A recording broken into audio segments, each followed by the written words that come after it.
Selamat berjumpa kembali dengan kami. Nama saya Sam dari Gelora Firman. Jadi kita akan lanjutkan terus pembahasan seri pengetahuan akhir zaman ya. Jangan bosan-bosan.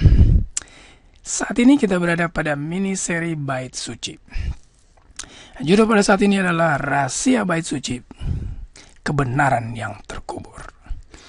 Jauh dalam hati buku Wahyu ada kebenaran yang telah terkubur oleh tradisi dan kepalsuan teologi.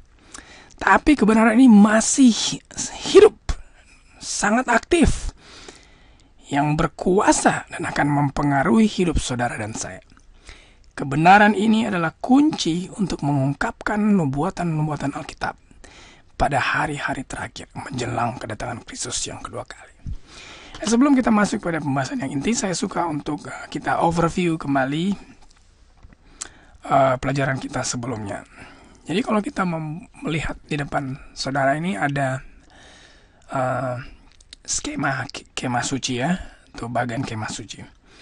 Ya, tentunya saudara sudah tahu ini adalah pelataran daripada kemah suci itu, dan ini adalah mezbah korban bakaran, ini adalah basin berisi air, tempat imam mencuci atau membasuh tangan dan kakinya. Kemudian saudara masuk ke tempat yang kudus ini, ada 7 kekidian.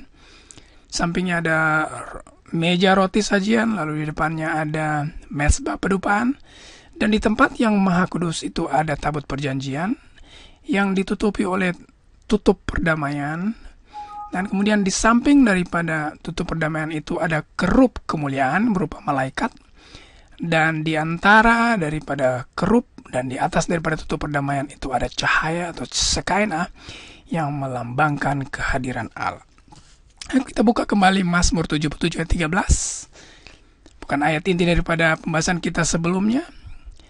Thy way, O God, is in the sanctuary, who is so great a God as our God. Jalan-jalanmu Tuhan ada di bait suci. Tidak ada Tuhan yang lebih besar daripadamu. Jadi itu merupakan patokan kita, acuan kita ketika kita akan mempelajari tentang bait suci. Kita baca kembali Ibrani 8 ayat 1, 2, dan 5. Sudah kita bahas pada video-video sebelumnya. Inti segala yang kita bicarakan itu ialah kita mempunyai imam besar. Kita memiliki imam besar di kerajaan sorga, di mana dia duduk di sebelah kanan tahta yang maha besar di sorga, dan yang melayani ibadah di tempat kudus. Jadi saat ini dia bekerja di sorga, melayani di tempat yang kudus, di kemah sejati. Kalau di kemah yang tadi itu adalah kemah bangsa Israel, itu merupakan gambaran atau merupakan bayangan. Namun ini adalah kemah sejati yang ada di kerajaan sorga, didirikan oleh Tuhan, bukan oleh manusia. Ya, ini yang ditampakkan kepada Yohanes. Pelayanan mereka adalah gambaran dan bayangan dari apa yang ada di sorga. Jadi yang ada di kemah suci tadi, ini merupakan gambaran atau bayangan yang ada di kerajaan sorga itu sendiri ya, yang diwahyukan kepada Yohanes. Ketika ia hendak mendirikan kemah, ingatlah demikian firman-Nya bahwa engkau membuat semuanya itu menurut contoh yang telah ditunjukkan kepadamu di atas gunung itu. Jadi pada program yang terakhir juga kita sudah singgung bagaimana Wahyu itu ditulis mengikuti pola bait suci. Urutan penulisan buku Wahyu sejalan dengan kronologi upacara di bait suci. Kita ulangi kembali Wahyu 1 ayat 12 sampai 13. Apa yang dikatakan di sana? Dan aku berpaling melihat suara bicara kepadaku, dan setelah aku berpaling tampaklah padaku 7 kekidian dari emas. Di tengah-tengah kekidian itu ada seorang serupa anak manusia. Jadi pada awal tulisan daripada buku Wahyu, Yohanes mengatakan bahwa dia melihat 7 kekidian dari emas. Saudara lihat kemari skema daripada bait suci atau kemah bangsa Israel dahulu, 7 kekidian itu ada di sini. Dan kemudian kita membaca Wahyu 4 ayat 5 sampai 7. Wahyu 4 ayat 5 sampai 7 dikatakan, Wahyu 4 ayat 5 ya, dan dari tahta itu keluar kilat dan bunyi guru yang menderu. 7 obor menyala-nyala. 7 obor menyala-nyala itu menunjukkan kepada apa? Menunjukkan kepada 7 kekidian. Jadi kita masih pada 7 kekidian di tempat yang kudus. Namun kuasa Allah yang dilihat di sini ada 3, itu kilat, bunyi, dan guruh. Bunyi di sini adalah suara ya dalam bahasa Inggrisnya. Kemudian kalau kita baca lagi Wahyu 8 ayatnya yang ketiga, kita lihat semakin progresif ayat-ayat yang saya bacakan. Artinya dia mengikuti pola bait suci yang semakin ke dalam menuju ke arah tempat yang maha kudus. Kita baca kembali Wahyu 8 ayat 3. Maka datanglah seorang malaikat lagi, ia pergi berdiri di mezbah sebuah pedupan emas, dan kepadanya diberikan banyak kemenyan untuk dipersembahkan bersama-sama dengan doa semua orang kudus di atas mezbah emas. Jadi mezbah emas atau mezbah pedupan itu, kalau kita lihat kemah sejati yang ada di atas dunia ini, itu berada di sini. Kita baca ayatnya yang kelima.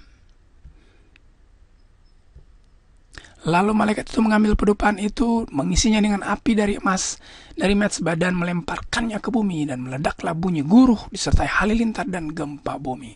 Sekarang ini masih di mezbah pedupan, tapi 4 kuasa Allah. Jadi bertambah dari 3 menjadi 4 kuasa Allah. Jadi semakin ke dalam, semakin mendekati tempat yang Maha Kudus, semakin besar kuasa Allah yang tampak. Kalau tadi cuma bunyi, guruh, dan halilintar, sekarang sudah bertambah dengan gempa bumi. Kalau kita baca lagi Wahyu 11 ayatnya yang ke-19. Maka terbukalah bait suci Allah yang di sorga, dan kelihatanlah tabut perjanjiannya di dalam bait suci itu. Dan terjadilah kilat, deruh, guruh, gempa bumi, dan hujan es lebat. Sudah ada 5 ya. Saudara baca terjemahan dalam bahasa Inggris ini, deruh adalah suara, guruh itu tersendiri lagi ya. Jadi sudah 5 dengan hujan es lebat, kilat, halilintar itu pada ayat-ayat sebelumnya.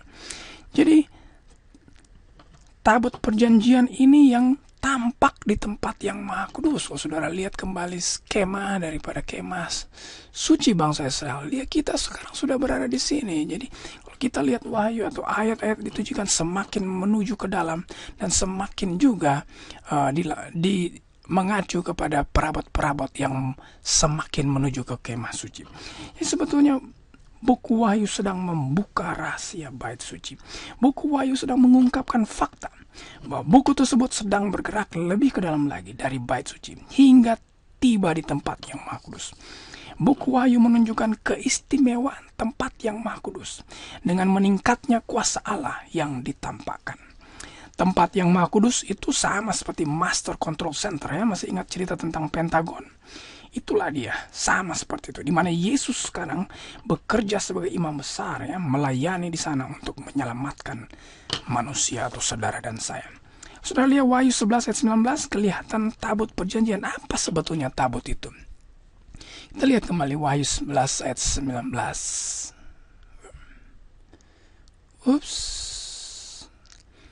Terbukalah bait suci. Ini wahyu yang diberikan kepada Yohanes ya. Dia melihat ada tabut perjanjian. Apa sebetulnya tabut perjanjian? Saudara lihat kembali Ibrani 8 ayatnya yang kelima. Ibrani 8 ayat yang kelima. Pelayanan mereka adalah gambaran dan bayangan yang ada di surga. Jadi tidak susah untuk mendapatkan jawabannya. Karena ini merupakan gambaran yang bayangan yang ada di surga. Maka kita lihat saja apa sebetulnya yang ada pada tabut perjanjian pada kemah bangsa Israel. Kemah suci bangsa Israel. Saudara baca Ulangan 10 ayat 4 dan 5. Ulangan 10 ayat 4 dan 5. Ini dia. Dan pada loh itu ia menuliskan sama dengan tulisan yang mula-mula ke-10 firman yang telah diucapkan Tuhan kepadamu di atas gunung di tengah-tengah api. Pada hari kamu berkumpul, sudah itu Tuhan memberikannya kepada aku. Lalu aku turun kembali dari atas gunung, dan aku meletakkan loh itu ke dalam tabut yang telah kubuat. Jadi sangat gampang untuk mengetahui apa yang tersimpan di dalam tabut perjanjian. Ada 10 firman Allah atau 2 loh batu. Saudara baca Ibrani 9 ayat 4. Ibrani 9 ayat yang keempat. Di situ terdapat mezbah pembakaran ukupan dari emas dan tabut perjanjian yang seluruhnya disalut dengan emas. Di dalam tabut perjanjian itu tersimpan buli-buli emas dari berisi mana, tongkat Harun yang pernah bertunas, dan loh-loh batu yang bersih. Jadi sama persis perjanjian lama dan perjanjian baru mengacu kepada satu, yaitu 2 loh batu atau loh-loh batu yang bersih 10 firman Allah. Kalau kita baca Wahyu 12 ayat yang ke-17, apa yang dikatakan di situ? Maka marahlah naga itu kepada perempuan itu, lalu pergi memerangi keturunan yang lain yang menuruti hukum-hukum Allah dan memiliki kesaksian Yesus.